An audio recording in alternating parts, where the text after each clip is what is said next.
Dave Keating. Dave, tell us more then about the priorities at this two-day meeting. Well, there are so many issues on the agenda at the summit, and they're all incredibly contentious. But the two ones that the prime ministers and presidents were talking about as they entered this summit were the interlinked issues of Belarus sanctions and Turkey sanctions. Last week, EU foreign ministers failed to agree on sanctions against Belarus for what the EU says was a fraudulent election result over the summer. But Cyprus vetoed those sanctions, saying it will not let them go ahead until the EU puts sanction on Turkey for violating its territorial waters with oil and gas exploration. So this issue is really going to come to a head here today. Eastern European prime ministers, as they were entering this summit, they were all talking about Belarus, saying it's outrageous that the EU hasn't gone ahead with these sanctions yet, while the UK and Canada did.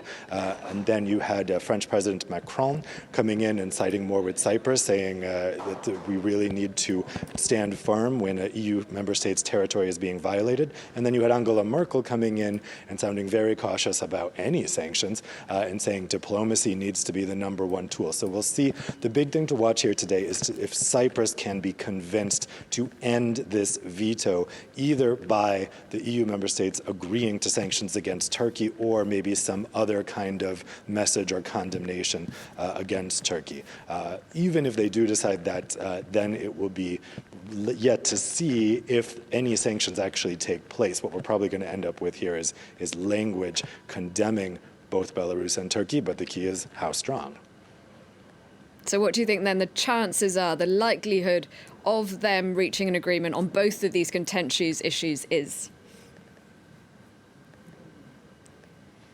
It would surprise me if they agree sanctions on Turkey today based on the language I saw from leaders coming in. You had people like President Macron being very strong on this, but you didn't have many of them.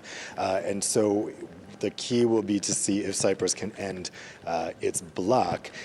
This feeling about Belarus is very strong, particularly in Eastern Europe. We saw very strong statements from the Polish and Lithuanian leaders, and they're very angry with Cyprus for holding this up. So Cyprus is going to be under intense pressure here at this summit in order to end that veto. But there is a real strength of feeling in Cyprus and Greece on this issue. I'm seeing it on Twitter. Greeks and Cypriots are really furious about this. They're saying, why would the EU sanction Belarus over an internal matter when Turkey is actually, as they see it, invading EU territory and also up to all kinds of other things in Syria and now in the disputed border region between Armenia and Azerbaijan. We had fresh comments from Emmanuel Macron when he was coming in saying that he has proof that there may be Syrian Islamist fighters who have gone into that region, complicating the whole issue. So there's a lot of stuff going on here with foreign policy, and there's going to be, I think, some real fireworks here today because the strength of feeling is very intense on both sides.